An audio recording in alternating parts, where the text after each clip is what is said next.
जब तक मैं जिंदा हूँ तुम्हें अपनी जिंदगी बर्बाद करने नहीं दूंगा। तो जी इश्क में तेरे सदके का नया प्रोमो आ गया है और क्या कमाल का प्रोमो है। इसमें मोहब्बत भी है, धोखा भी है और कुछ बड़े छुपे हुए मंसूबे भी। चलें इसको खोल कर देखते हैं कि आखिर हो क्या रहा है। और प्रोमो शुरू होते ही ये डायलॉग, इस जबरदस्ती को आप मोहब्बत का नाम देकर खुद को तो मुतमईन कर सकते हैं, लेकिन मुझे नहीं। वाह, मतलब ये सिर्फ एक इनकार नहीं है, ये तो सीधा सीधा टकराव है। एक तरफ कोई उसे मोहब्बत कह रहा है और दूसरी तरफ उसे जबरदस्ती महसूस हो रही है। यहीं से सारा खेल शुरू होता है। तो कहानी का जो सबसे बड़ा पहलू है वो है ये जबरी रिश्ता। बात सिर्फ नापसंदीदगी की नहीं रही, अब ये तो एक खुली जंग बन गई है। एक तरफ एक किरदार की आज़ादी है और दूसरी तरफ दूसरे की जिद। और ये देखें, ये है सारा मसला।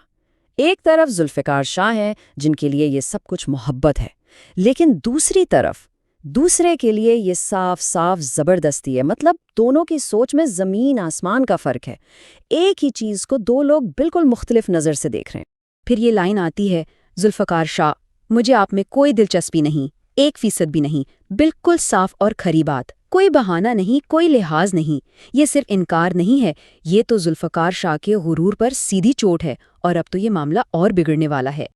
और फिर एंट्री होती है एक महाफिज की। जब तक मैं जिंदा हूं मैं तुम्हें अपनी जिंदगी बर्बाद करने नहीं दूंगा। ये कोई छोटी मोटी धमकी नहीं है, ये तो ऐलाने जंग है। मतलब अब ये लड़ाई सिर्फ दो लोगों की नहीं रही, अब इसमें एक तीसरा भी आ गया है जो अपनी जान तक लगाने को तैयार है।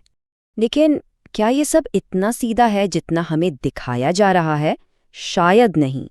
प्रोमो का अगला हिस्सा एक ऐसा ट्विस्ट लाता है ना कि सब कुछ उलट-पुलट हो जाता है। कहानी में एक और तह खुलती है, धोखे की।